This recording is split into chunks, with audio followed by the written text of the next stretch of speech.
യുകെയിലുള്ള Sojan Joseph എന്ന Malayali nurse മുഴുവൻ സമയ രാഷ്ട്രീയ പ്രവർത്തകനായി മാറുന്നത് കഴിഞ്ഞ വർഷത്തെ പ്രാദേശിക കൗൺസിൽ വിജയത്തോടെയാണ്.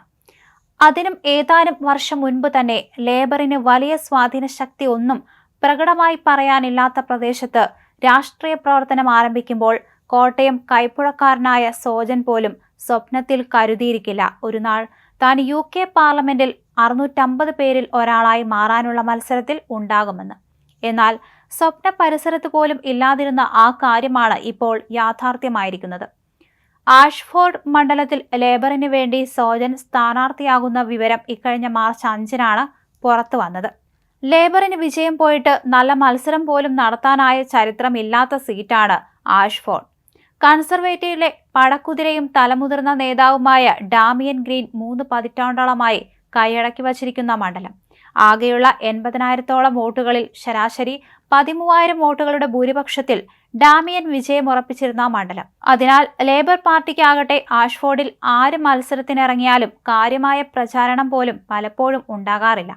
എന്നാൽ കഴിഞ്ഞ തവണ നടന്ന മത്സരത്തിൽ അമ്പരപ്പിക്കുന്ന വിജയം സോജൻ നേടിയതും നേഴ്സ് എന്ന നിലയിൽ സമൂഹത്തിൽ അദ്ദേഹം കൈവരിച്ച സ്വീകാര്യതയും ചേർന്നതോടെ ഇത്തവണ ഡാമിയാനെതിരെ ഒരു പുതുമുഖ പരീക്ഷണം എന്ന നിലയിലേക്ക് പാർട്ടി എത്തുകയായിരുന്നു. സ്ഥാനാർത്ഥി ആരെന്ന പ്രാഥമിക ചർച്ചയിൽ സോജന്റെ പേര് മുന്നിൽ കയറി നിന്നില്ലെങ്കിലും അവസാനവട്ടത്തിൽ സോജൻ തന്നെ സ്ഥാനാർത്ഥി എന്ന നിലയിലേക്ക് കാര്യങ്ങൾ മാറിമറിയുകയായിരുന്നു. ഒരു ഘട്ടത്തിൽ സോജൻ തന്നെ അത്ഭുതപ്പെടും വിധമാണ് പാർട്ടി സംവിധാനം ഒന്നാകെ സോജന്റെ പേരിലേക്ക് എത്തിച്ചേർന്നത്.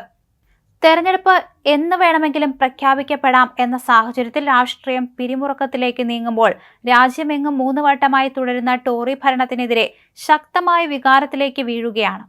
3 സർക്കാരുകളും 5 പ്രധാനമന്ത്രിമാരും വന്നുപോയ കാലത്തിൽ നാണയപ്പെരുപ്പവും വിലക്കയറ്റവും ഇന്ധന ഊർജ്ജ വില പ്രതിസന്ധികളും ബാങ്ക് ഓഫ് ഇംഗ്ലണ്ടിന്റെ വകയായ പലിശ നിരക്ക് വർധനയും എല്ലാം ചേർന്ന് കഴുത്തൊടിഞ്ഞ് നിൽക്കുന്ന ജനത്തിന്റെ മുന്നിലേക്കാണ് വോട്ടഭ്യർത്ഥന എത്തുന്നത്. ഈ സാഹചര്യത്തിൽ ഭരണവിരുദ്ധ വികാരം അതിന്റെ കൊടിയ മൂർധന്യത്തിൽ നിൽക്കുമ്പോൾ ഡാമിയൻ ഗ്രീനിനെ പോലുള്ള മുതിർന്ന നേതാക്കളും കടപുഴകി വീഴും എന്നാണ് ഇലക്ഷൻ പ്രവചന മത്സരത്തിൽ എന്നും അക്കമിട്ട പ്രവചനം നടത്തുന്ന ദി ടൈംസ് അടക്കമുള്ളവരുടെ മാധ്യമ സർവേകൾ എത്തുന്നത്. ഈ സർവേകളിൽ തുടക്കത്തിൽ പ്രതീക്ഷയില്ലാതിരുന്ന ആഷ്ഫോർഡിൽ പോലും ആദ്യ പ്രവചന മത്സരത്തിലെ 4% മുൻതൂക്കം മറികടന്ന് ഇപ്പോൾ 6% മുകളിലേക്ക് കയറുകയാണ് ലേബർ സ്ഥാനാർത്ഥി സോജൻ ജോസഫിനുള്ള പിന്തുണ.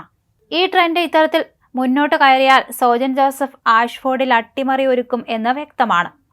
ആഷ്ഫോർഡിൽ സോജന്റെ സീറ്റ് ഉൾപ്പെടെ കെന്റിൽ ലേബർ പാർട്ടി അട്ടിമറികൾ പലതും നടത്താൻ ഒരുങ്ങുകയാണ് എന്ന് വ്യക്തമാക്കുകയാണ് 15,000 പേരെ പങ്കെടുപ്പിച്ച് നടത്തിയ വമ്പൻ സർവേ ഫലം പ്രകാരം പ്രദേശത്ത് വെറും 6 സീറ്റിൽ മാത്രമേ ടോറികൾ ജയിക്കൂ. ബാക്കി 12 സീറ്റിലും ലേബറിന്റെ തേരോട്ടമാകും കാണാൻ പോവുക. മത്സരിച്ച് തോൽക്കുന്ന സ്ഥാനാർത്ഥിയായല്ല, മറിച്ച് ജയിക്കാൻ പോകുന്ന MP ആയാണ് സോജൻ കളം നിറയുന്നത് എന്നതിനാൽ ആഷ്ഫോർഡിൽ മത്സരക്കാറ്റായി മാറാൻ മലയാളി സമൂഹത്തിനും കഴിയേണ്ടതാണ്.